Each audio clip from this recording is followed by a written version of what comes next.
저는 어렸을 때가 아니고 전라남도 강진이라는 곳이 있습니다. 강진. 군에서 태어나서 중학교 때부터 서울 와서 이렇게 살다 보니까 좀 외로웠던 모양이에요. 그래서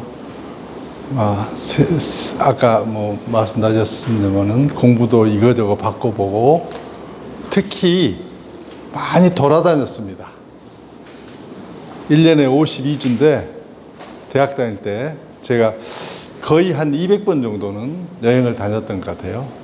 그 중에 지금까지 생각이 나는 곳이 그 다음에 인천각이라는 걸 제가 알았는데 그때 대학교 2학년인가 3학년 때 여기 다 비포장 도로일 때 와서 거기 있는 전탑 바로 옆에 뭐 전탑 있는 걸 기억을 하는데 전탑하고 그 기와집을 보고 굉장히 감명 받았는데 나중에 보니까 거기가 임천각이고 뭐 석주 선생의 뭐 고택이다. 그런데 무슨 철길이 그게 이제 경선이거든요. 경성할 때 경자하고 경주할 때 경주. 경선이 지나가면서 무슨 전기를 끊기 위해서 했다 하는 건데 일본 사람들은 그 전기 그런 거 전혀 풍선이 전혀 모릅니다. 그러니까 어쩌면 말도 안 되는 얘기죠. 그러나 아무튼 그랬고요. 제가 대학교 들어갈 때 시험 문제에 이육사의 시가 시험 문제로 나왔습니다. 근데 우리는 한 50개라 그러니까 50수? 시를 몇 개 50수 정도는 강제로 외웠습니다. 그 중에 청포도, 광야. 그 당시에 해후라는 시가 있는데, 지금 책에서 제가 못 봤는데, 시험 문제에 뭐가 나왔냐면, 그 해후라는 단어를 쓰는 시험 문제가 나왔어요. 근데 제가 해훈지, 해운지, 이렇게 쓰는 게 우로 발음하는지 후로 발음하는지 몰라갖고 그냥 한자로 썼던 기억이 납니다. 그리고 나서는 이제 우리 송 교수님하고 저하고 같이 사관학교에서 뭐 전투 조동사 양성한 학교에서 있었기 때문에 이제 송 교수님하고 왔다 갔다 하면서 안동에 대해서는 굉장히 가까워졌고 제가 또 영주에서 근무를 했어요. 한 2년 정도 근무해서 안동은 사실 제 어떤 의미에서 나와버리 중에 하나입니다. 음식점도 많이 알고 뭐 친구들도 많고 지금도 뭐 10명은 나올 수 있습니다. 그렇게 그렇습니다. 제가 이렇게 이렇게 돌아다니다 보니까 많은 여행을 했습니다. 한 6개월 전에도 멕시코 시티에서 한 3개월 살다 왔고요. 그러니까 제 친구들이 있으면 거기 가서 빌붙어서 살고 뭐 이렇게 트랜스 아메리카라 해서 이것도 온 가족이 한 5번 정도 이렇게 했고 또 여기 나오는 시베리아 철도도 한번 타봤고 뭐 많은 여행을 지금 이 나이까지 했는데 제 생각에 가장 재미있는 여행은 이런 거더라고요. 그러니까 그 시대로 가서 그 시대 그 장소로 내 마음을 옮겨서 한번 그 입장이 되어보는 것. 가령 콜로세움에 갔으면 거기서 관객도 되어보고 검투사도 한번 되어보고 또 북한에 가면은 북한에도 저는 2번이나 갔다 왔습니다. 김정은도 돼보고 당시 김정일이지만 김정일도 돼보고 그래서 저는 지금 솔직히 말씀드리면 이육사와 철도 여행의 변천 이건 이제 송 교수님이 다른 분들은 전부 다 좀 고상한 거 문화의 향기가 나는 제목을 주시고 저는 제가 무식한 줄 아니까 야, 너는 이 사람아 여행 얘기를 해봐. 그런데 여행 얘기가 더 재밌을 거예요. 왜냐하면 너무 고상한 문제는 뭐 별 재미가 없잖아요. 그래서 이제 그러면 이 육사는 그 시대로 간다면 이 육사는 어떤 시대를 살았냐 하면은 완전히 일제 시대를 살았잖아요. 1904년생이고 44년에 돌아가셨으니까 4년이라고 해도 이미 일본이 거의 우리나라의 전권을 쥐고 있던 시대입니다. 그때 벌써 우리 인구가 1,700만, 1,800만도 잘 안 될 때인데 벌써 일본인들이 10만 명이나 우리나라에 와 있었고 수천 명이 한국을 조사하고 있었습니다. 그러니까 그리고 1905년에 조약 맺어서 다 이 권한을 뺏기고 이랬죠. 그리고 1944년까지 육사가 사셨기 때문에 완전히 일본 사람으로 산 거죠. 이제 마음은 조선이지만 실제로 국적은 일본인으로 평생을 산 겁니다. 두 번째, 이제 제가 이번에 송 교수님이 책을 주셔서 봤는데 쭉 보니까 저는 이제 독립운동 한 사람들에 대해서 이제 봅니다. 독립운동 한 사람들은 두 가지 부류가 있습니다. 한 부류는 독립운동, 그러니까 조국의 독립이라고 하는 것이 일본을 몰아내고 진정한 조선 사람으로 살되 완전한 독립이라고 하는 것은 다시 한말로 돌아가자는 것이 아니고 사회주의 사회나 공산주의 혁명을 하자는 세력이 있고, 또 하나는 독립운동 하나는 순수한 자기도 정확하게 아는지 모르는지 모르지만은 자유, 하늘이 준 권리라고 하는 자유나 인권을 누리면서 좀 제대로 살아보자 하는 것인데, 제가 논문 또 비평 수필 다 읽어봤는데요, 이육사는 후자였다고 봐요. 왜냐하면 어느 구석에도 혁명 하지만은 또 유물론 이런 걸 많이 공부를 했지만은 자기의 주장에 있어서는 이 사유재산의 부정이라든가 이 계급투쟁에 대해서는 단 한마디도 없더라고요. 그러니까 이육사에 대한 독립운동을 연구하시는 자료를 모으신 분은 거기에 대해서 명확하게 안 해놓으셨던데, 제가 이번에 좀 발견을 했다, 이 말씀 한번 드리겠습니다. 그 다음에 이육사가 산 공간은 어디냐면 한반도이며 만주이고 일본이고, 제가 여기서 내선만지라고 일본 사람 표현대로 그대로 해놓은 것은 이육사의 입장에서 이렇게 해보는 겁니다. 내는 일본이고 선은 조선이고 만주, 그 다음에 지는 이제 차이나인데, 차이나에 대해서는 자료도 없을 뿐더러 너무나 복잡해서 차이나에 대해서는 뺐습니다. 그래서 시대는 일제대로, 또 공간은 이 동북아시아 중에 일본, 만주, 러시아, 그리고 한반도, 이렇게 내가 뭘 잘못 건졌어요? 했습니다. 그 다음에 이제 이육사의 마음속으로 이제 좀 들어가 봤습니다. 들어가 보니까 우리가 대통령이 바뀌고 무슨 나라의 원수가 바뀌면 북한은 김정은이 원수라고 봐야 되겠죠. 그러면 그 사회 속에서 사는 사람의 마음도 많이 바뀌기 때문에 역대 조선 총독이 어떤 정책을 펴고 어떤 한마디로 말하면 정책을 폈는지를 한번 쭉 보고 나서 이육사가 이제 그 실제로 철도를 많이 타지는 않았을 것 같아요. 왜냐하면 여기 경경선이 그때 완성이 안 됐을 때고, 저기 이육사가 한 20몇 살, 20대 후반이 되면 요 경북선, 김천에서 안동까지 연결이 됩니다. 그러다가 안동이 됐는데 금방 또 이게 다 저희 레일을 걷어버립니다.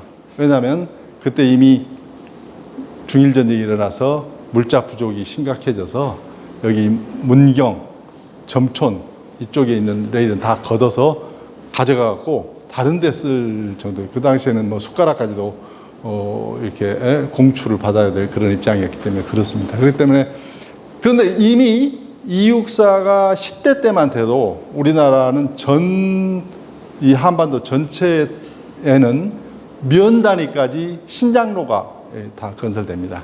그래서 제가 봐서는 이육사는 버스를 타고, 이제 저기 비포장에 형편없는 도로겠지만은, 그 포장 도로는 그 당시에는 전군 도로, 전주에서 군산 가는 도로밖에 없었습니다. 왜냐하면 그 곡창지대에서 쌀을 일본 사람들이 가져가려고 이제 거긴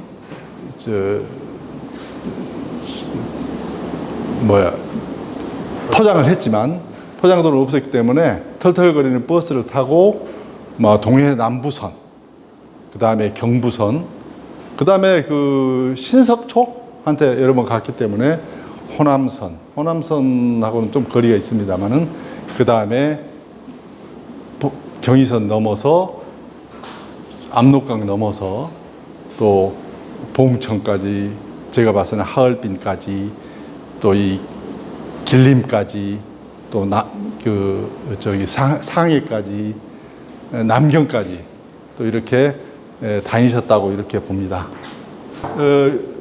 육사가 태어나실 때까지 우리나라의 그 교통 형편은 한마디로 말하면 없었습니다.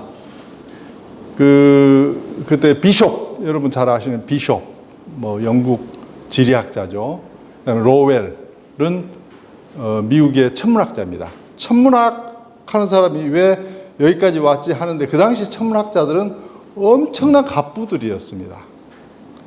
다른 사람들은 천문학을 잘 할 수가 없고, 천문학을 할 정도면은 웬만한 천문대 하나 정도는 지을 만한 사람들이 천문학자였기 때문에, 그 미국의 로웰이, 제가 그거를 LA 가면 여러분 가시는 그린위치 천문대, 거기서 그 자료를 보고서, 아하, 당시의 천문학자들은 LA 땅 반은 살 수 있는 그런 어마어마한 부자들이 했구나 하는 걸 알았고, 그 다음에 이제 그 프랑스 선교사, 이런 사람들이 와서 여러 가지 자료를 남겼죠.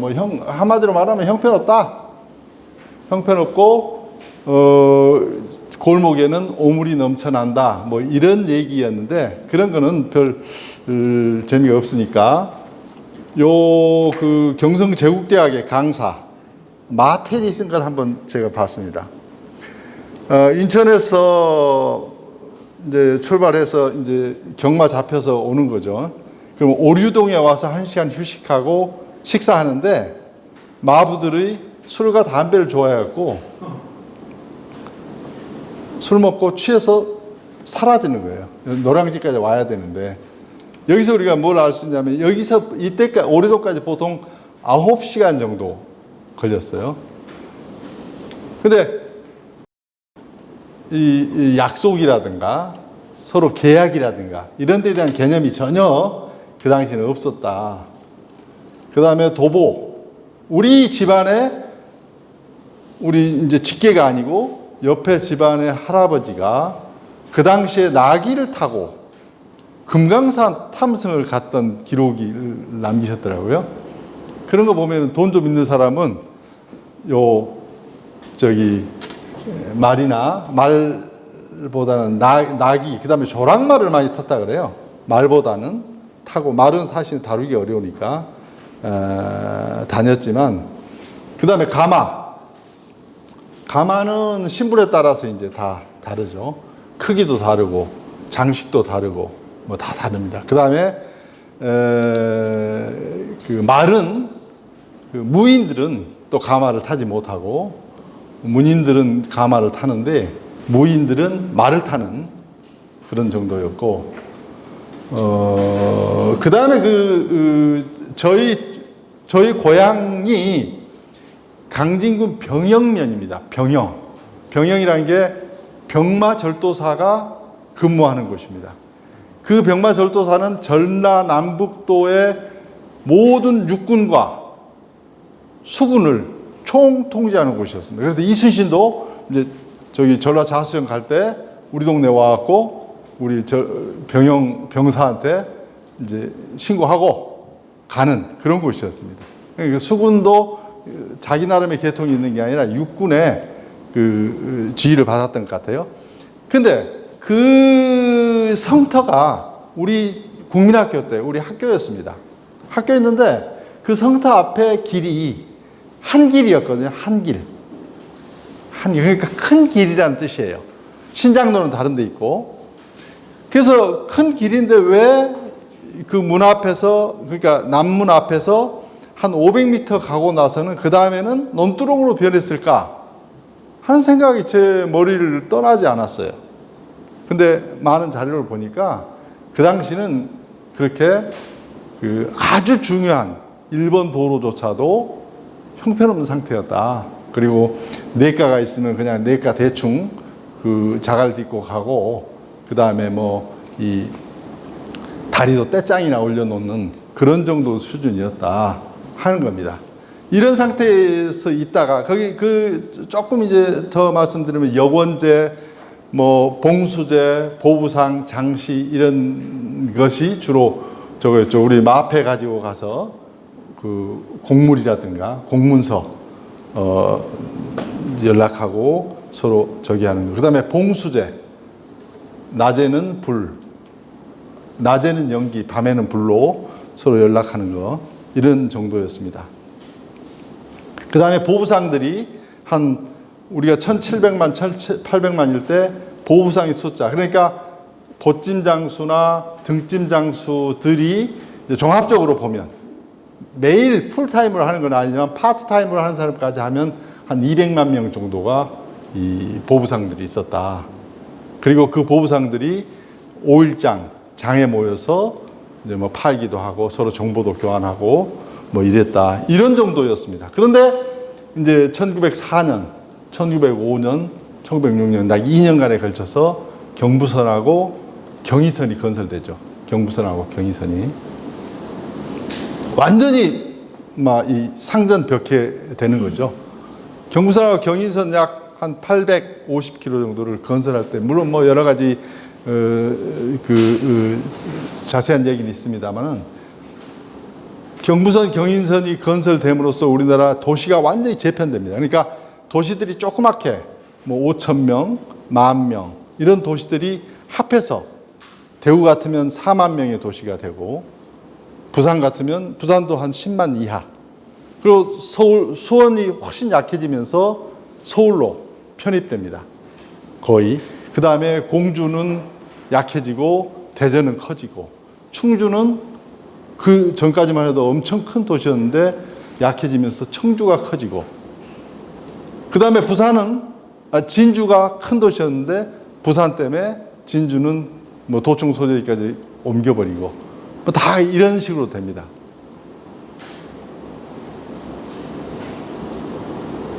도시 자체도 그렇지만은 그 도시 안에서 일어나는 것도 그렇습니다.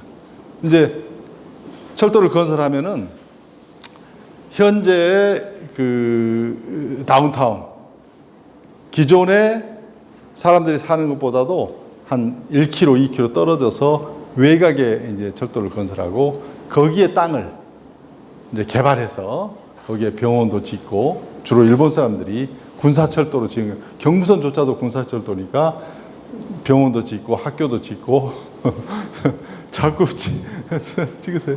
병원도 짓고 학교도 짓고, 무슨 우리로 말하면 요즘 마트도 만들고 뭐 이랬어요. 그러다 보니까 그 역 주위만 발전하는 거예요. 그리고 그 역 주위에 땅을 사는 사람은 대부분 일본 사람들인 거예요. 땅값은 또 오르죠. 계속 도시는 커지죠. 그런데 그때도 한국 사람들, 그러니까 조선 사람들도 이 깨인 사람들은 역주변에 가서 땅을 대량으로 사는 겁니다. 그 사람이 바로 공주 갑부 김갑순입니다. 공주의 논 다 팔아갖고 대전 역 날 곳에, 여기 그 철도가 지나갈 곳에 대량의 땅을 산다. 이런 사람들은 수없이 많았습니다. 그러니까 그때 역 짓는 거 반대나 하고, 뭐 반대나가 아니고 여러 가지 이유가 있지만 반대하고 무슨 풍수지리가 어떠니 하는 사람들은 사실은 그거로 아무런 소득이 없고, 그때 빨리 뛰어가서 단 100평이라도 땅 산 사람들은 다 부자 돼갖고, 우리 집안도 거기에 그 편승해서 약간의 이익을 좀, 영산포역에서 이익을 좀 보았던 것이 있습니다.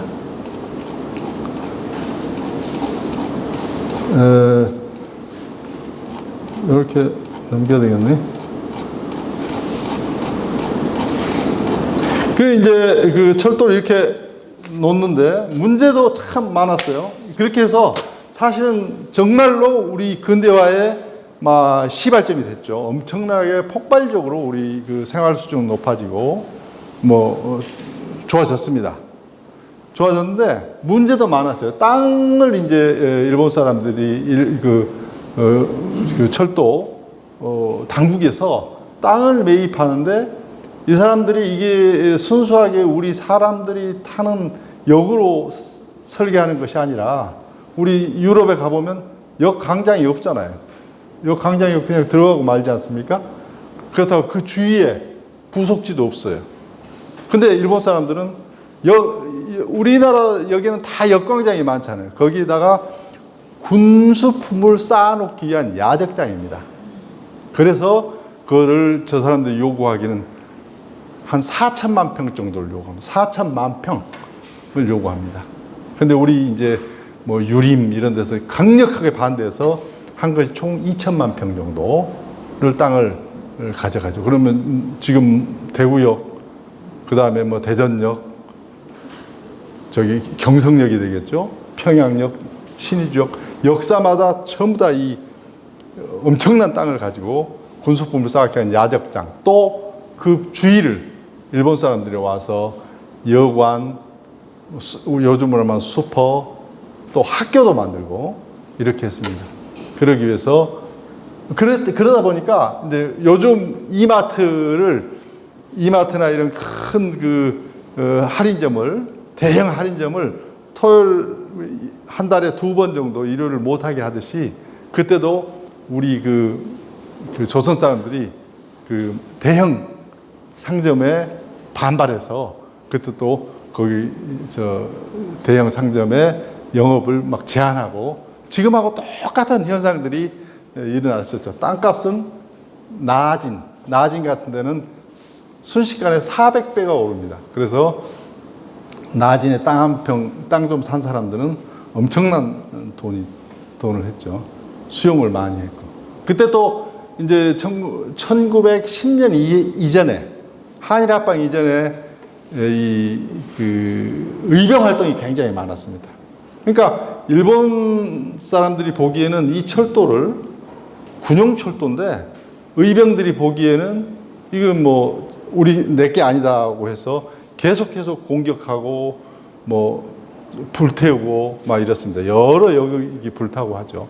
그러니까 그때 굉장히 가혹한 그 처벌을 했죠. 그 다음에 풍속도 굉장히 나빠졌습니다. 왜냐하면 건설하는 사람들은 사실은 돈이 따라다니잖아요. 거기에 따라서 우리 이 성을 파는 그런 사람들, 술을 파는 무리가 아니고 사람들이 따라다니고, 특히 철도 연변에 젊은 처녀들은 일본 놈 십장들을 굉장히 좋아했답니다. 그리고 십장들이 지나가면 이렇게 창구멍으로 보고, 담을 넘어서 보고, 그래서 이런 노래까지 생길 정도입니다. 그래서 그 다음에 그때는 철도 주변에 사는 처녀들한테는 좀 장가를 안 가려고 하는 경향이 많았다. 거기 보면은 소교에 이런 게 있습니다. 철도 십장 방망이에 멍들었냐 저 처자야. 그 다음에 이런 말도 있어요. 네가 무슨 철도 십장이라고 12첩을 거느리느냐. 우리나라의 풍속이 엄청 좀 문란해졌다. 이것 때문에. 그러나 그런 것들은 어찌 보면 장단부인데 구더기 정도겠죠. 그 다음에 그 도시에서도 그렇습니다. 그러니까 도시 안에서도 가령 서울 같으면 종로는 한국 사람들이, 조선 사람들이 사는 곳이고, 이쪽 퇴계로나 저 후암동 이런 데는 전부 다 1인들의 거주지란 말이죠. 그러니까 1인들의 거주지, 충무로. 지금 신세계백화점이 있는데, 중앙우체국이 있는데, 이런 데는 전부 다 1인들이 살았기 때문에 밤에 불야성을 이루고 있고, 종로는 불이 없어서 아주 컴컴한, 어두컴컴한. 그러니까 전국의 모든 큰 도시들, 철도가 지나가는 도시들이 도시가 이중 구조로 변했다. 그것도 사실은 큰 이 문제점이었다. 이런 겁니다.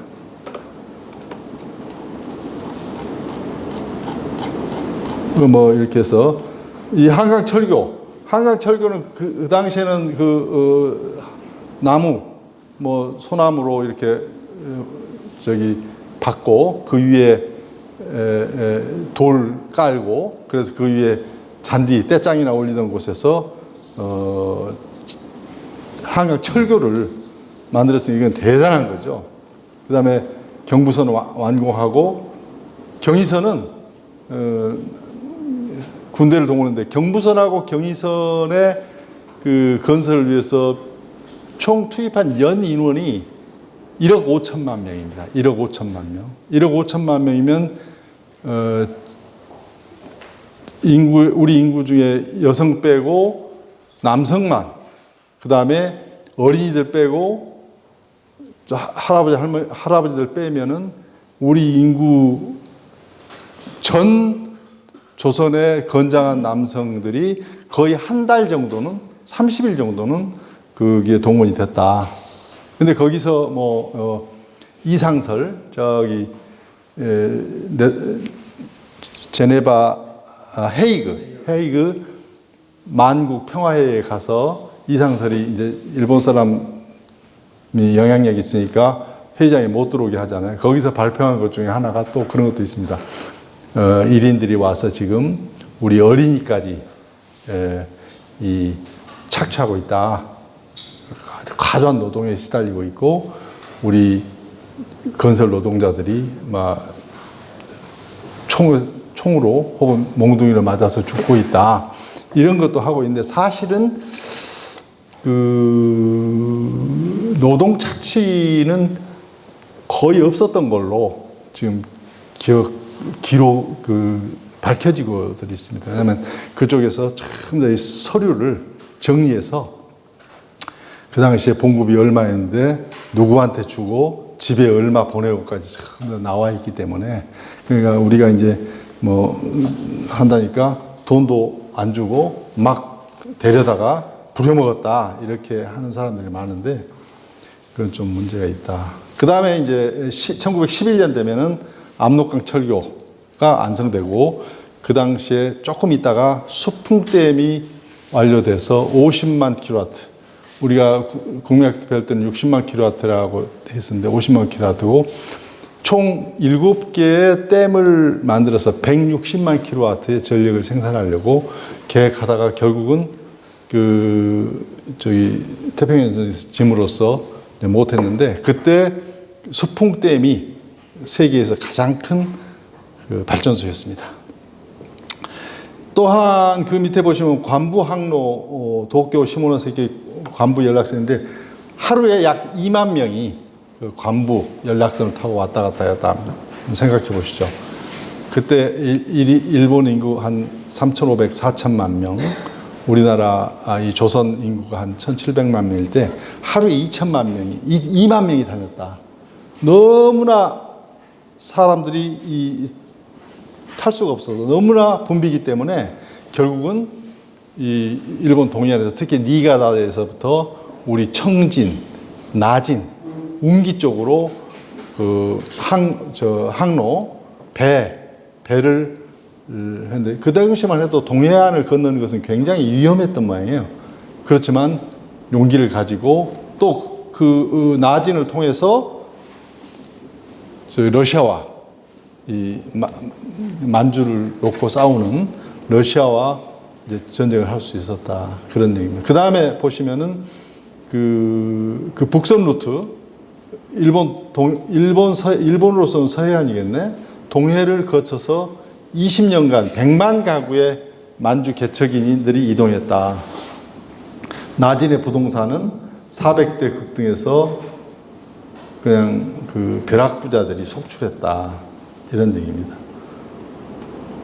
그래서 1911년에는 이제 압록강 철교가 완성되니까 드디어 일본 동경에서 이 경성을 거쳐서 그 안동, 지금으로 말하면 그 단둥이죠.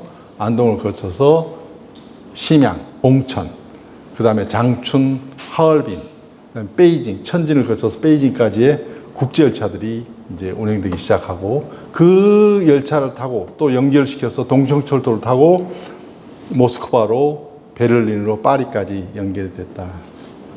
이런 거는 상당히 좀 부러운 것 같아요. 그때. 지금도 우리가 못하고 있는데.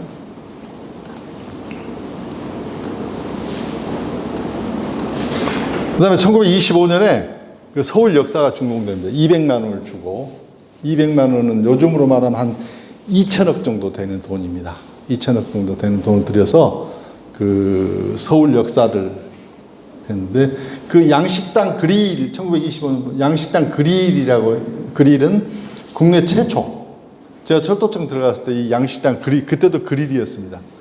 그릴에서 엄청 잘 얻어 먹었는데 지금은 이제 없어졌습니다.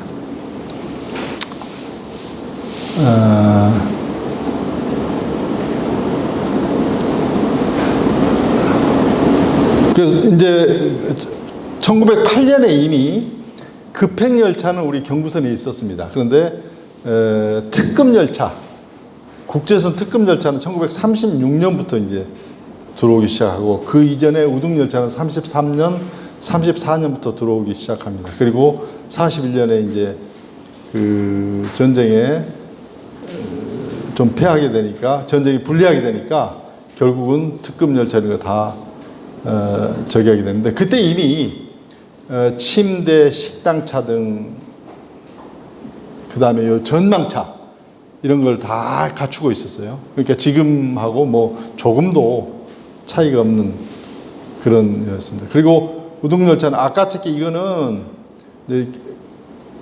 경부선 부산 경성강인데 아까 특히 이게 효입니다. 효. 우리 한자로 쓰면 새벽 효자. 그 다음에 히카리. 이거는 봉천. 부산에서 봉천까지 가는 급행을 스피드업해서 신경이 지금 장춘입니다. 장춘까지 연장 운행했다. 노조미, 대륙. 그 이제 히카리 노조미는 우리 그 국제열차인데 이 한반도하고 만주에 걸친 국제열차인데 나중에 그 일본이 고속철도 만들어서 쓸 때 히카리 노조미를 명칭을 그대로 쓰고 있죠. 그 다음에 함경선, 경원선에도 급행을 집어넣고 그래서 해방 당시에 철도 총 연장이 6,419km입니다. 지금하고 큰 차이가 없죠. 지금 이제 고속철도가 들어왔지만 38선 이북에 2,688km, 그 38선 이북에는 아직도 이게 많더라고요. 아직도 그 협계들이 많아요. 참고로 여러분들한테 제가 그 해방 후에 일본이 남기고 간 소위 귀속재산 해방이 됐을 때 미 군정이 일본 사람들에게 허용한 재산은 1인당 1,500엔이었습니다. 그리고 군인은 장교는 600엔, 사병은 300엔. 그리고 다 놓고 가라 그랬습니다. 전부 다 놓고 가라. 근데 그 재산이, 놓고 간 재산이 약 53억 달러. 53억 달러 정도 되죠. 그리고 그때 그 놓고 간 재산을 소위 적산 불화를 받은 사람들, 좋은 적산을, 엊그제 이건희 회장이 돌아가셨습니다만, 이병철 씨가 미쓰코시 백화점 불화받아서 신세계부터 시작한 거죠. 그 다음에 선경은 SK, 선경은 조선의 선자고요. 경자는 경도할 때 그 경자입니다. 그 직물회사. 그래서 지금 현재 무슨 한화, 그 다음에 무슨 우리 맥주회사들, 지금 대기업은 거의 뭐 예외 없이, 예외가 뭐 한 10% 정도 있겠지만은, 그때 그 일본 사람들이 남기고 간 적산을 기반으로 오늘날에 이루었다. 요거는 이제 조선반도 철도는, 이게 구글에서 이렇게 보니까 이거밖에 없어서 했습니다. 여기 보면은 지금 안동은 요 까맣게 칠해져 있죠, 요거? 안동? 요 까맣게. 요게 지금 김천입니다, 여기가 안동. 안동이 그 당시에 일제 때도 그렇지만 일제 이전에도 안동은 굉장히 큰 도시였는데, 사실은 이 경부선 때문에 안동은 망했죠. 훨씬 세력이 저교됐죠. 그다음에 이육사 시대 일본 철도. 일본 철도는 뭐 1906년. 그러니까 우리 경의선이 완공될 때 이미 일본은 8,000km 정도로 종간철도가 완전히 건설되고 전국적인 철도망을 가졌다. 만주의 철도는, 만주는 복잡합니다. 만주는 굉장히 복잡한 게, 여기 보면은 우선 한 가지 말씀드리면은, 철도의 그 괴간, 요 게이지, 그러니까 선로와 선로 간의 거리, 이것이 러시아는 광계입니다. 그 다음에 우리나라와 조선하고 중국은 표준 1435mm, 일본은 1057, 67, 협계입니다. 이것들이 서로 연결해서 갈 수가 없죠. 그럼 갈아타면 되지 않느냐? 갈아타면 또 여러 가지 문제, 우리 비자 문제, 뭐 여러 가지 복잡한 문제들이 많기 때문에, 만주의 철도는 처음에, 만주를 잠깐 보시면은, 우리가 이제 고속철도를 하면서 과거에 어떻게 했는지를 공부하려고 이게 다 공부를 좀 많이 했는데, 이거 참. 여기 보시면은, 요 하얼빈부터 이게 동청철도입니다. 동청철도. 그 다음에 하얼빈부터 또 여기 대령까지 동청철도입니다. 근데 노일전쟁에서 러시아가 지고 나서 이 후퇴하는데, 이 장춘, 나중에 신경이 되죠. 일본 사람들이 만주국 만들어갖고 새로운 도시 만들어서 신경이라고 부른 거죠. 장춘까지 러시아가 후퇴하기 때문에 일본한테 이거를 양도하는 거죠. 요 선, 장춘서부터 대련까지의 선과 플러스 푸순 탕방을 일본한테 양도합니다. 그래서 이걸 가지고 소위 남반주 철도 주식회사, 흔한 말로 만철이 이때 만들어지죠. 근데 여기서 특이할 만한 것은, 만철을 만들 때 돈이 2억엔이 들어가는데, 2억엔이 1억엔은 현물로 출자하고, 남만주 철도 주식에다가 또 많은 사람한테 공모를 합니다. 주식을 공모하는데, 그때 약 1000대 1 정도 됩니다. 사겠다는 사람이 주식을 1000 정도 사겠다 그러면 하나밖에 공부할 수 없을 만큼 그렇게 인기가 좋았어요. 근데 더 중요한 것은, 그때 벌써 1906년, 5년에 이 남만주 철도 주식회사에서 영국 외환시장에 가갖고 영국에서 사채를 발행합니다. 1906년에요. 남한 철도시가 2억 엔 중에 1억 엔 정도는 그냥 현물로 출자하고 그 있는 철도 이런 걸 현물로 출자하고 나머지 1억 엔은 거의 다 영국 런던의 외환시장에 가서 회사채를 발행하는 거죠. 그러니까 주식회사의 장점을 벌써 1906년서부터 최대한 활용한 거죠. 우리 맨날 그러잖아요. 삼성은 이씨들이 이재용, 이건희가 자기가 가진 주식의 량은 1%도 못 미치면서 삼성 전체를 지배하고 있다. 이것이 문제다. 아직도 우리나라 사람들은 그런 생각을 가지고 있는 거죠. 그러나 사실은 주식회사라는 것은 바로 그런 거 하려고 하는 거예요. 내가 돈이 없으니까 나는 10,000원 가지고 100만 원밖에 없는데 100억짜리 회사를 만들 수 있게 만들어 준 거죠. 그래서 그 주식회사가 나오고 나서 이 세상의 우리 생활 수준이 아주 엄청나게 급한 컵으로 좋아집니다. 바로 그것을 일본 사람들이 그 네덜란드 사람들한테 배우죠. 배워서 벌써 1906년에 이 만주 땅에 자기들 땅도 아니잖아요. 여기 이 철도만 저거 하는 거예요. 그리고 이 사람들한테 1kg당 15명의 철도가 그때 마적들도 있고 하니까 철도를 지키는 수비대로 15,000명 정도를 여기 이제 허락받습니다. 중국 정부에게 또 러시아, 제정 러시아한테. 그래서 그 15,000명이 결국 나중에 관동군으로 바뀌죠. 관동군.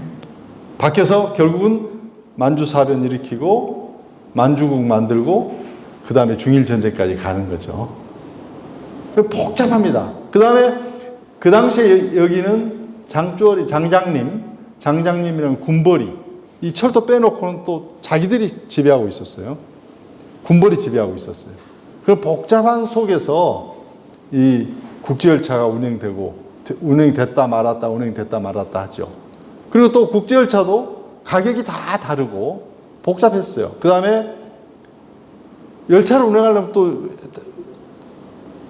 물건을 일본에서 들여야 될 것도 있고 또 일본으로 팔아야 될 것도 있잖아요. 그럼 또 관세가 문제가 있었어요. 관세 문제. 그래서 일본 사람들이 우리 북한에다가 많은 공장을 지은 이유가 조선은 일본이니까 관세 문제가 없었단 말이에요. 그러니까 만주에서 물건을 만들어서 일본으로 보내면 혹은 일본 물건이 만주로 갈 때는 전부 다 관세가 있었고 또 만주는 당시만 해도 아직도 청나라였잖아요. 청나라였는데 그 군벌들이 또 자기 구역에 들어올 때는 또 세금을 내라고 하는 거예요. 군벌들이 장장님, 장항량인가 장쉐링인가 뭐 하는 이런 친구들이 또 세금을 내게 해서 굉장히 어려움이 많았어요. 근데 그러기 위해서는 그런 걸 다 해소하기 위해서는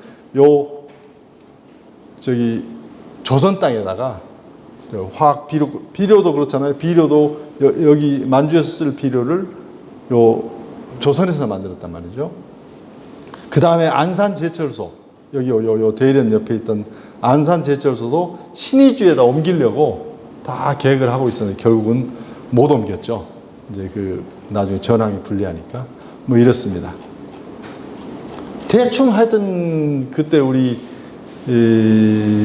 이육사가 살던 시절에 1910년대, 1920년대 초반은 정말로 뭐랄까, 상전벽해가 됐는데 순전히 일본 사람 손에 의해서, 그러니까 일본 사람을 위한, 일본 사람에 의한 이런 철도뿐만이 아니고 사회 전체가 그랬기 때문에 그 당시에 소위 좀 의식 있는 사람들, 이육사처럼 의식 있는 사람들은 자연스레 중국이나 러시아에 의지하면서 이제 독립운동을 하게 된 거죠. 요게 이제 이육사 시대의 선만, 이제 일본 사람들을 표현을 하면 선만의 철도입니다. 그러면 벌써 1942년에 경선 동경성역입니다. 지금 청량역이 동경성역에서 경주까지 가는 철도가 이렇게 놓여지고 있죠. 경경 1936년부터 42년까지 건설되어 있습니다. 안동은 여기서부터 김천에서부터 이렇게 와서 여기쯤 있죠. 이렇습니다. 그래서 이제 이육사 그럼 어떤 생각을 했을까? 뭐 보니까 크게 제가 했던 생각하고 크게 다른 것 같지 않아요. 그러니까 독재 군사 독재 시절에 우리가 했던 생각과 이육사 생각이 크게 다른 것 같지 않아요. 안다. 그것이 산업 발전, 농업 생산이 2배로 늘어나거든요. 일제 때. 그리고 또 세계에서 가장 높은 경제 성장률을 보입니다. 그 다음에 인구 증가율도 대만보다 더 높은 세계에서, 우리가 1등, 2등은 대만, 식민지 국가들이 그 경제가 성장하지 않으면 인구는 증가할 수 없는 거니까, 당시에는 그렇습니다. 그렇지만 그것은 우리가 한 것이 아니라서 항상 그 가슴이 부글부글 끓고 있는 그런 상태였습니다. 제가 그 연보는 손 교수님의 거기서 내가 그냥 올라받았는데요. 데라우지라는 사람 한번 보면은, 데라우지가 이제 조선 총독인데, 요 입법행정사법부의 전권을, 총독은 입법행정사법부의 전권을 행사하는 사람입니다. 대통령이 아닙니다. 이 사람은 그냥 총독이에요. 혼자 다 하는 거예요. 입법행정사법을. 엄청난 권력을 가졌죠. 근데 이 데라우지 때 이제 중요한 것 중에 하나가 사내, 데라우지가 사내라고 쓰잖아요. 중요한 것 중 하나가 저겁니다. 요즘으로 말하면 엑스포, 공진회를 1915년에 테라우지가 이어입니다. 근데 그것은 지금까지 한 6, 7년 지났잖아요. 한 5년 지난 지금까지의 그 통치의 업적을 이제 선전하는 그런 것이었는데, 선전의 제일 큰 게 뭐냐면은 경부선, 경의선, 함경선, 호남선, 경원선을 우리 한반도를 X자형으로 만들었다. 두 번째는 3면에 하나씩의 보통학교를 세웠다. 제가 어렸을 때 우리 북산면 했는데 거기서 나온 소리 같아요. 그 다음에 더 한 건 농업 생산력을 우리가 2배로 늘렸다. 그 다음에 공업 생산력을 어떻게 했다. 그 다음에 여자 고등학교와 전문학교, 여전을 만들었다. 이런 것들이 주로 저거였고, 그 다음에 전국의 군, 면 단위까지 신장로를 만들었다 하는 것들이에요. 사실은 엄청난 저거죠. 그래서 이 사람이 경복궁에서 기존의 건물들을 헐어버리고 대대적인 엑스포 공진회를 여는데, 그때 이제 제일 관심이 컸던 게 철도 특별관입니다. 철도 특별관에는 뭐가 나왔냐면은, 이제 우리가 국제열차를 이렇게 운영하고 있다. 도쿄에서 경성까지 오는데 하루밖에 안 걸린다. 경성에서 봉천 가는데 어떻게 하고, 결국은 11일 후면 모스크바에 도달할 수 있다. 모스크바에서 베를린까지 하루, 베를린에서 파리까지 하루, 영국 런던까지 하루다. 이런 선전을 하면서 아주 대대적인 선전을 하는데, 그때 만주의 군벌 장장님, 장조린도 부릅니다. 불러서, 왜냐하면 자기들이 철도 노선만 차지하고 있기 때문에 사실은 땅은 전부 다, 영토는 군벌들이 실질적인 권한을 행사하고 있기 때문에 그 군벌들하고 가까워지지 않으면은 안 되기 때문에 항상 조심조심하고 자기들의 힘을 키웠죠. 그러다가 이제 드디어 철도 수비대를 군대로 만들어서 이제 군벌들도 다 눌러버리죠. 근데 이 데라우찌라는 사람은 좀 재미있는 사람인데요. 테라우찌가요, 이렇게 무단 정치거든요. 근데 굉장히 문화적인 일도 했어요. 이 사람이 도자기를 좋아했어요, 도자기를. 근데 조선 사람들한테 물어보니까 일본 사람들은 이미 강진 청자에 대해서 알고 있는데, 조선 사람들은 심지어는 고종조차도 청자가 그런 게 우리나라에 있었어? 뭐 이런 식이에요. 테라우찌가 말이죠, 청자, 뭐예요? 청자를 굽는 곳이 뭡니까? 가마. 청자 가마를 보려고 강진에 왔다는 거예요. 테라우찌가. 그래서 그 당시에 강진 부자, 김충식이라는 사람이 5만석을 하던 부자가 호텔을 지어요. 6층짜리 호텔을 짓고, 그리고 궁중에서 이제 조선 궁중에서 쫓겨난 저 상궁들을 데려다가 음식을 만드는 상궁들을 데려다가 6개월 동안 거기서 합숙을 합니다. 합숙해갖고 테라우찌가 와서 대접하려고. 그래서 테라우찌가 와서 그 가마를 보고 가서 크게 대접을 받고 갔다 하는데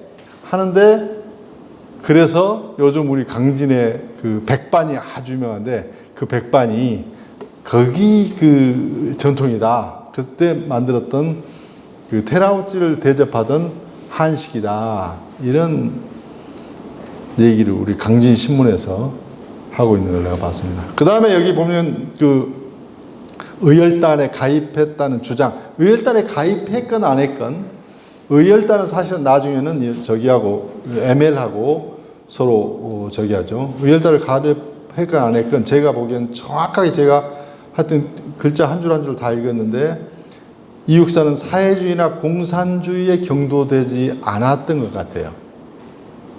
아니면 그렇게 단 한 줄도 없을 수가 없어요. 보면 자유주의, 국제주의, 방임주의, 이 자본주의라고 표현할 수는 없지만은 확실히 이건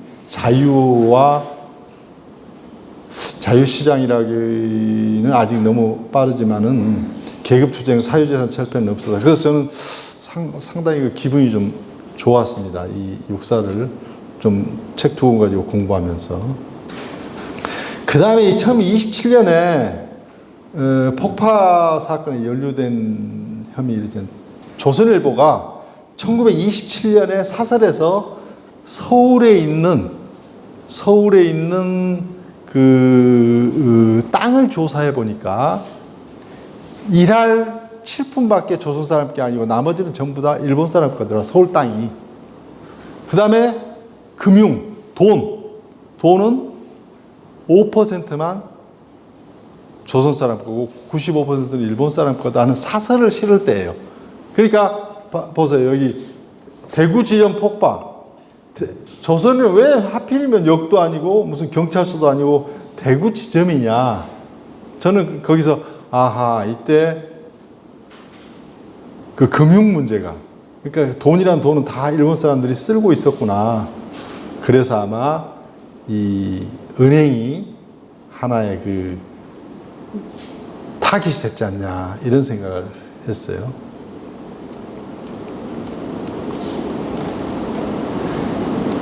여기 보면은 그 중해일보, 조선일보, 이 당시에 조선일보, 중해일보는 완전히 그 좌익 신문들입니다. 완전히 좌익 신문들이에요. 근데 그러면서도 그 좀 육사는 근본적으로 생각이 좀 달랐던 게 아니냐. 대충 이런 생각을 가지고 육사가 살았을 것이다. 근데 육사의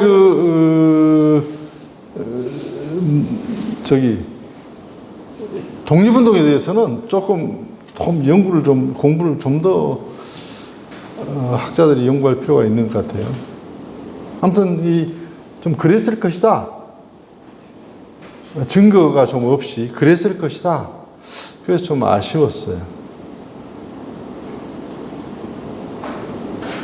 그리고 거기 보면 1936년 6대 총독 우가키라는 사람이 있습니다. 조선의 뼈를 먹겠다고 생각하고 자기 가묘까지 조선에 만들어 놓은 사람입니다. 그리고 이 사람의 목표는 농어촌을 진흥해서 조선이 편하게 먹고 살게 하겠다.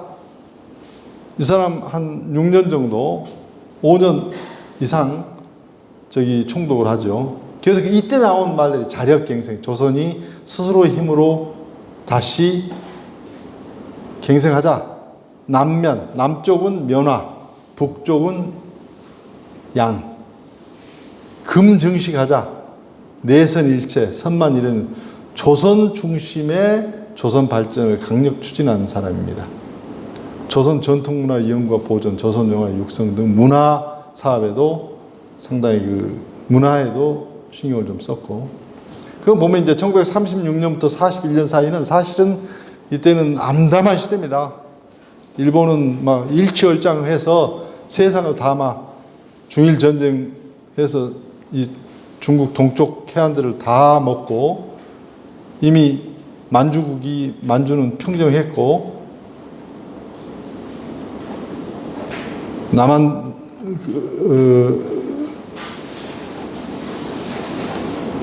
했던 때다. 그래서 거의 가망이 없다. 조선의 지식인들은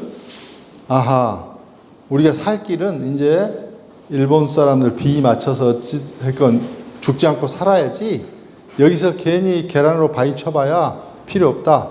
그때 최남선도, 이광수도, 최정희도, 손금석도 처음 더 돌아서서 참정권을 받는 대신 우리가 군대 가고 하자. 아까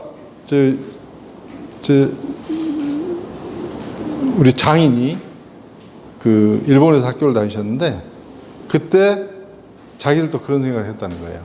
참정권을 받고 우리 군대 갔다 오자. 군대 갔다 오면 참정권을 주겠다. 지금 한 식으로. 이렇게 대동아 공용권 내선일제 창씨개명. 창씨는 사실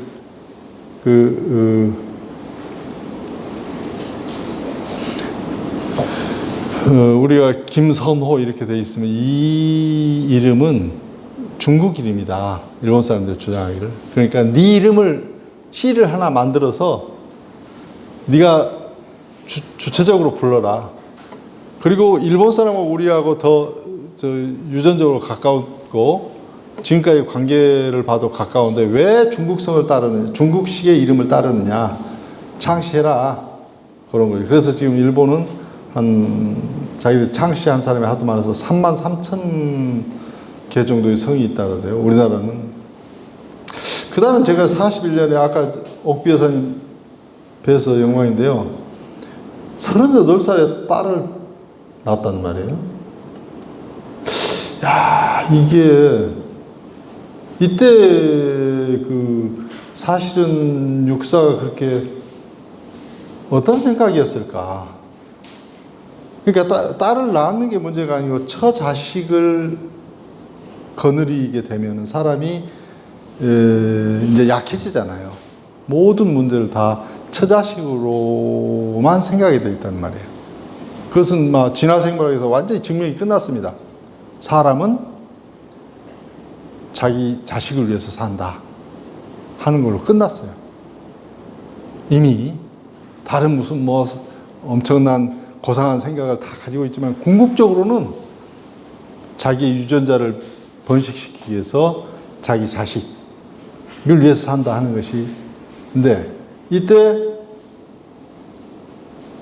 나이 38에 하시면서 이때 제가 봐서는 이 연보를 이렇게 보면은 경제적 여유도 없고 했는데 이때의 마음이 어땠을까? 그 후로 독립운동을 계속 하시면서 어떤 마음이었을까?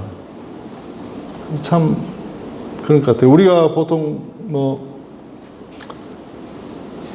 자유롭게 살고 싶어도, 좀 즐겁게 살고 싶어도 이 자식 새끼들 때문에 못하는 거 아니에요?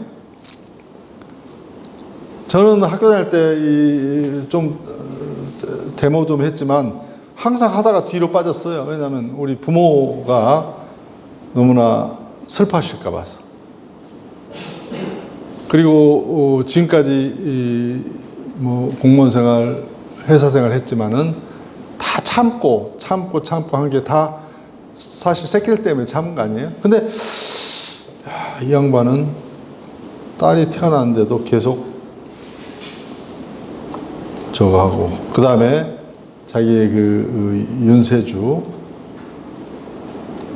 돌아가시고, 육사 외가 당숙 돌아가시고, 또 형까지, 형한테 영향을 많이 받은 것 같던데, 타기하시고.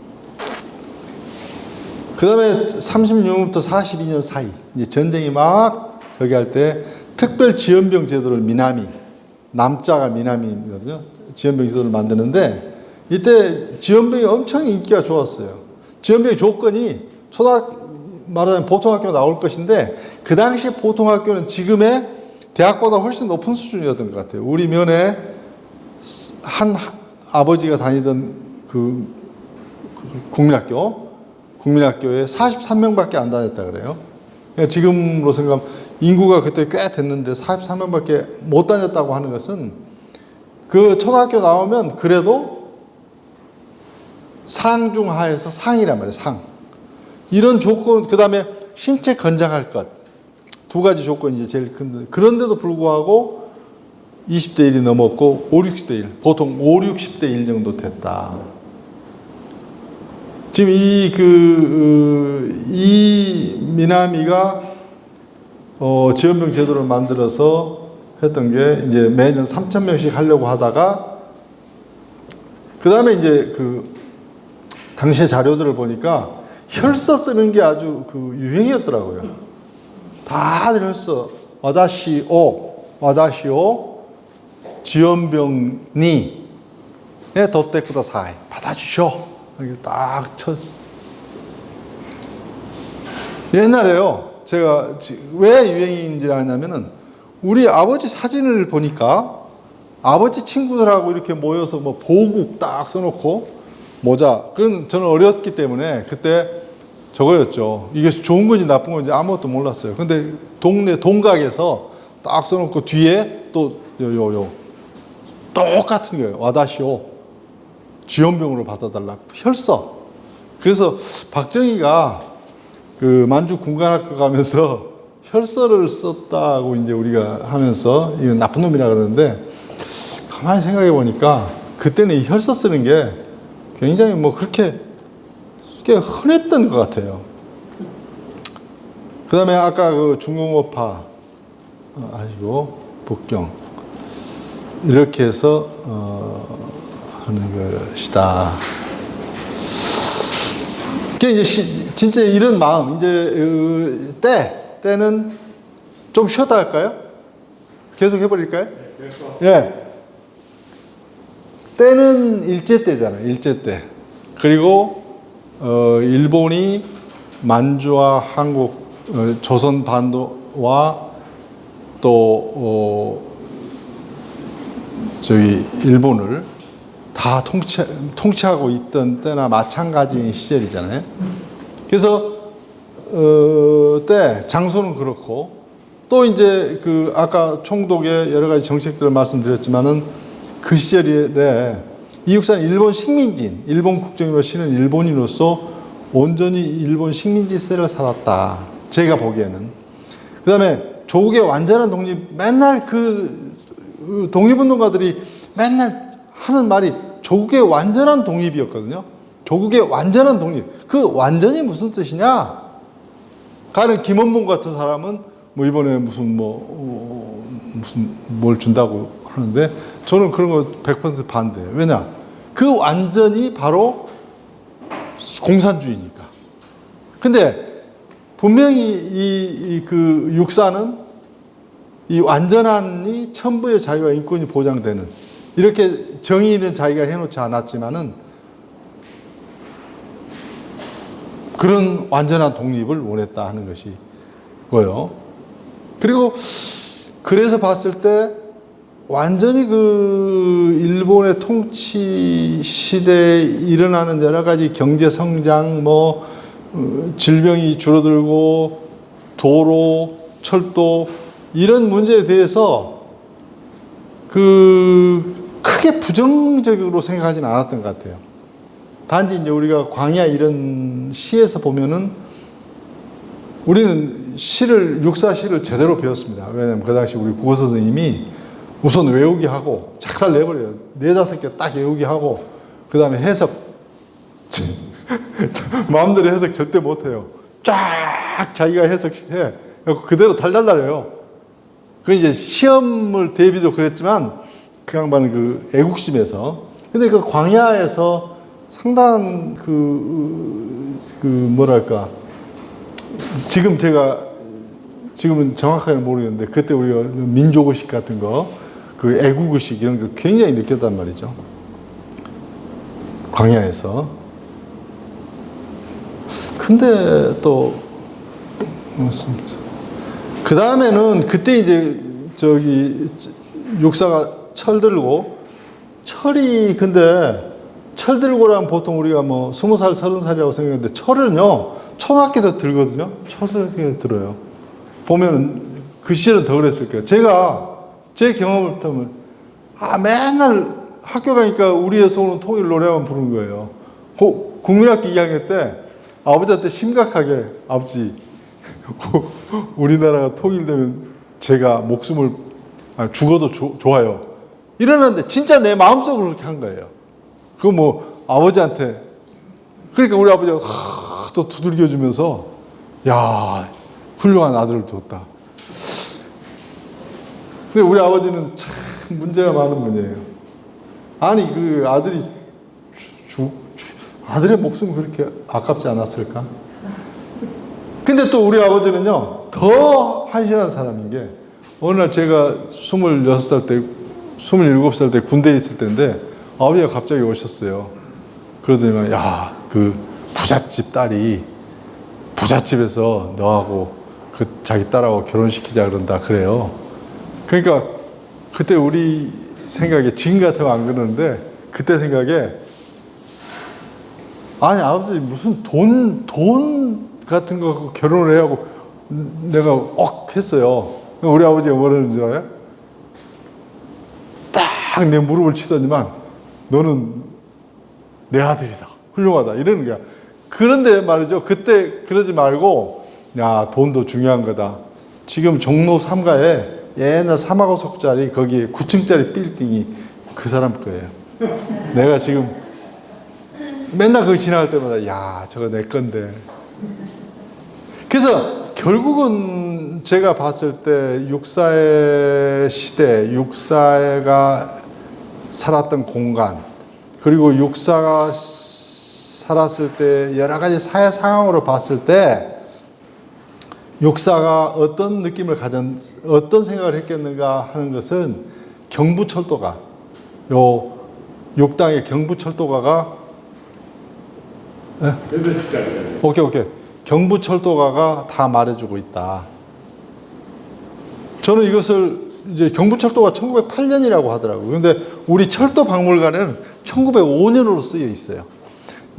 그러니까 그게 잘못된 거야. 보니까 다 1908년인데 지금 철도박물관 1905년. 그때 거기서 이제 경부철도가를 쭉 끝까지 읽으면서 깜짝 충격을 받았어. 야, 이 육당이 15살 때 이런 창가를 지었단 말이야? 하고 거기 보시면 이제 이게 쭉 한번 스치고 육사가 기차를 타고 생각했을 걸 한번 했습니다. 이 바람 형세 같으니 새라도 못 따르겠네. 이건 완전히 새 세상이 된 거죠. 늙은이와 젊은이 섞여 앉았고 여기는 내외 친소 다 같이 익히 지내니 조그마한 딴생이라고 하는 것은 차별이 없는 세상이 왔다는 거죠. 그 이전에는 남녀 같이 앉을 수 없었고 했잖아요. 다 계급이 있었잖아요. 근데 이때는 이제 돈만 있으면 1등석도 탈 수 있고 2등석도 탈 수 있고 3등석도 탈 수 있다. 돈 없으면 3등석 타야 된다. 근데 민족 간에는 조금 저기 있었던 것 같아요. 그 춘원이 나의 고백에서 그런 말 하고 있잖아요. 부산역에서 자기가 양복을 입고 기차를 타니까 영무원이 내리세요. 이쪽 타세요. 일본 사람은 이쪽이에요. 여기는 조선 사람이에요. 그러더라는 거예요. 그래서 춘원이 팍 해갖고 야, 이 새끼 막 이렇게 욕을 하면서 나도 조선 사람이에요 하고 자기가 조선 칸에 가서 탔다. 그것이 분명히 저기 기록이 있으니까 민족 간에 도저히 이해할 수 없는 것 같아요. 그렇지 않았을 텐데 그랬다. 하여튼 그 다음에 보면은 용산역 가니까 2,000명 1인이 여기 산다네.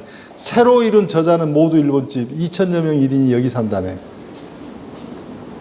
벌써 2,000명이라면 그 당시에 대구 인구가 45,000명이니까 서울 인구가 25만 명이었으니까 엄청난 숫자죠.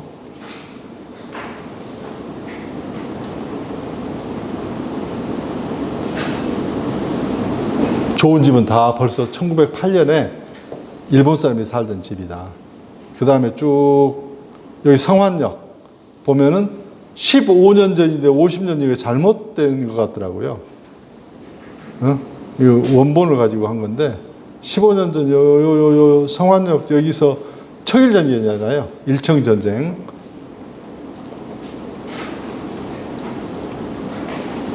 그 다음에 여기 온양온천. 온양온천은 원래 온양행궁이 있던 장소잖아요. 세종대왕이 그 온양에다 한 요즘으로 말하면 6, 7천 평 정도의 땅을 가지고 거기서 이제 온천을 하시면서 온양행궁을 지었던 곳인데 그때 벌써 정결하게 꾸며놓은 여관이 있으나 이는 대개 일본인 영업이라니. 벌써 1908년에 그 다음에 동포생업 쇠함을 가히 알지라. 이거 보면은 그 육사에 절절한 마음이 있는데 분명히 육당에 마음이 있는데 육사도 이렇게 생각했으리라고 생각이 돼요. 태전이 대전이거든요. 태전이 대전인데 벌써 대전은 공주의 상권을 완전히 빼앗아 와서 지금은 뭐 공주는 어디 있는지도 잘 모르죠. 철도가 이렇게 도시의 흥망성쇠를 바꿔버렸다는 거죠. 그 다음에 여기 보면은 양몽역에 와서도 임진왜란에 일본 군사 수천 명 머물던 데라. 그래서 저기 육당의 그 절절한 마음을 알 수 있죠.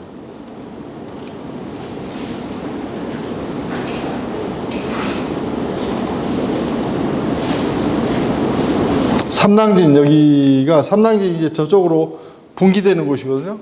그때 무정 이광수의 무정에 보면은 그 주인공이 그 삼낭진에서 한해 그 가뭄 때문에 고생하면서 땀을 흘리고 있는 조선인들을 보고 또 일본인들하고 비교해보고서 야, 저 사람들의 땀이 바로 우리를 먹여 살리는 건데 하고 아주 분통을 터뜨리는 것이 여기 있어요.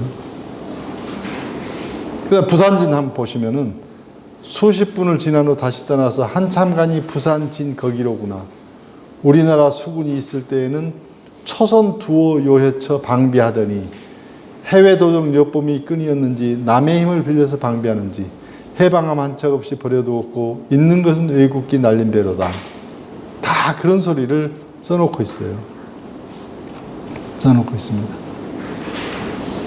일본 사람 거류민 2만인이니 얼른 보면 일본과 다름이 없고 지금 그 일본 영사관 있는데 거기가 그 초량입니다. 초량.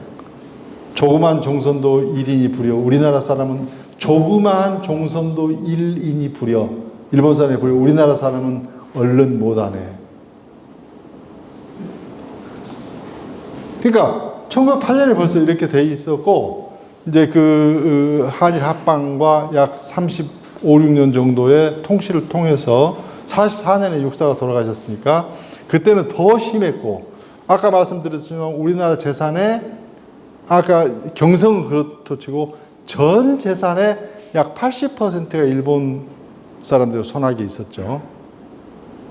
그때 즈음하여 육사가 돌아가셨는데 그 육사의 마음을 우리가 어쩐지 알 수 있을 것 같아요.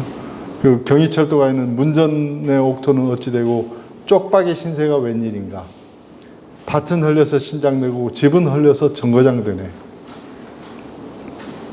아까 이제 대충 똑같은 말씀 드리고, 철도가 꼭 이렇게 무슨 비즈니스라든가 업무로만 다니는 철도가 아니라 철도가 놓여짐으로써 엄청난 우리 놀이, 관광, 이것도 발달했습니다. 월미도의 벚꽃놀이, 대학교 다닐 때까지만 해도 월미도에 벚꽃놀이 갔었죠. 지금은 이제 없어졌지만, 그냥 아까 온양행궁 말씀드렸고, 또 동네 온천, 금강산 탐승, 내금강까지 116km. 요것도 이제 연결하려고 조사를 했는데, 연결이 이제 남북관계 때문에 저게 안 되고 있죠. 스키열차. 여기 용산에서 출발한 스키열차, 경운선 스키열차인데, 우리가 요즘 갈마지구라는 데 있잖아요. 갈마지구. 북한에 뭐 스키장 만든데, 거기입니다. 스키열차. 또 그 다음에 송도원. 원산 가서 송도원. 그 다음에 일본으로 떠나는 관광열차는 손님이 너무 많아서 살 수가 없을 정도로 많았어요. 열차가 생김으로써. 기차 통학 같은 것도 통학생이 1920년대 말에는 통학생이 1만 명을 헤아렸다. 광주 학생운동이 바로 그런 거죠. 근데 광주 학생운동의 참여자가 독립만세 시운동을 만세 시운동이죠. 8만 9천 명, 중등학교급 이상 학생이 60% 참여했어요. 그리고 또 한 가지 특기할 만한 것은 철도 문고, 이걸 일종의 관광 비슷하게 하는 거예요. 철도 문고는 철도를 뭐 서울역에서 책을 빌리면 그걸 갖고 읽다가 대구역에서 내릴 때 거기 주면 이제 서로 바꿔가면서 읽고 이랬던 거죠. 이제 그렇게 하다가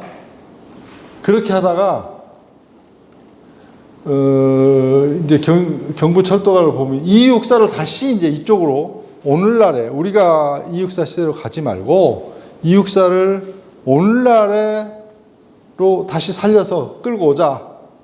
그러면 이육사는 어떤 철도 여행을 원했을까?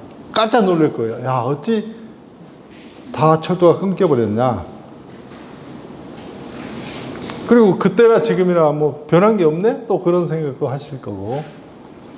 그래서 이제 요 남북 철도 연결을 해야지만 되는 거지만 문제가 많아요.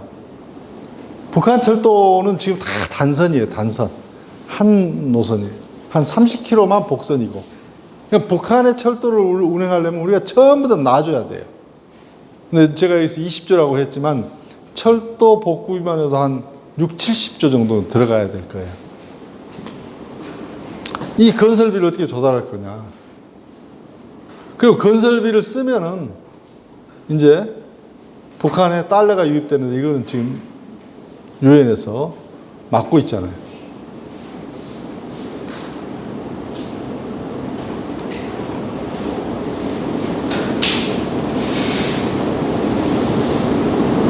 그 다음에 우리 사람들이 그런 얘기 하잖아요. 야, 경의선이 연결되면, 그래서 국제열차가 생기면, 야, 기차 타고 서울에서 모스크바까지 가고. 실제로 타본 사람은 그런 생각을 안 합니다. 만약 고속철도로 모스크바까지 가려면 한 150만 원 정도 편도 받아야 되는데, 왕복 300만 원 내고 맨날 그거 타고 일주일 타고 갈 사람이 없죠. 그러니까 당시에는 시베리아 횡단 열차를 타는 것이 배로 유럽에 가는 것에 시간도 3분의 1, 가격도 3분의 1이었지만 지금은 비행기가 있기 때문에 시간은 뭐 5배 정도 걸리겠죠. 또 화물도 이 열차에 비해서 배는 엄청나게 커요. 그래서 열차가 생기면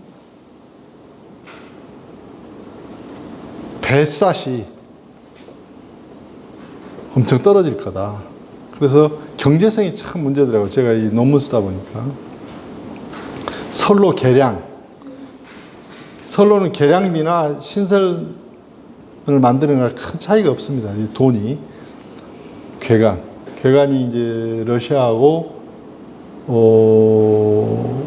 우리 이 한국하고 다르고, 이제 중국하고 우리는 같지만은, 또 중국은 사실 이렇게 우리 전철처럼 고상이에요.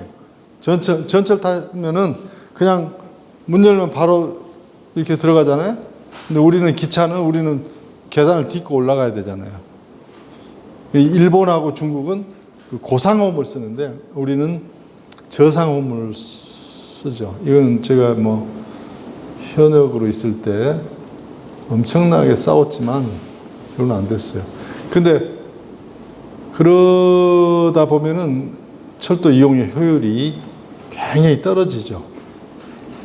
아무튼 지금 이제 결론적으로 말씀드리면 264의 시대로 돌아가서 264가 되어서 264가 어떤 생각을 가졌을까 하는 걸 유추해 보면서 한번 쭉 또 경부철도가 이렇게 대비시켜서 264의 철도 여행을 한번 해보고 다시 그 264를 오늘날에 모시고 와서 철도를 한번 보여드리면 264는 어떤 생각을 하셨을까. 또 그렇게 만족스러운 그 철도의 모습을 보여주기에는 너무나 어려움이 많다. 정치 경제적인 문제가 많다. 경제적인 문제보다도 사실은 심양에서 신의주 거쳐서 서울 왔다 갔다 하는 열차 같은 경우는 충분한 경제성을 만들 수 있는데 정치적인 문제 때문에 지금 안 되고 있는 거죠. 그래서 이것이 매우 안타깝다. 이런 생각입니다. 또 한 가지 제가 이번에 책을 읽으면서 하는 것은 264가 독립운동을 했으면서도 공산주의에 물들지 않았다 하는 것은 제가 상당히 기분이 좋았던. 왜냐하면 대부분 사람들은 그때 공산주의가 뭔지 사회주의가 뭔지 뭐 자유시장이 뭔지 아무것도 모르고 뭐 거기 휩쓸려 갔지만 그래도 그것은 하나의 오점일 수 있는데 그런 것이 좋았다 하는 거를 말씀드리겠습니다. 오늘 뭐 두서 없었습니다. 감사합니다. 네.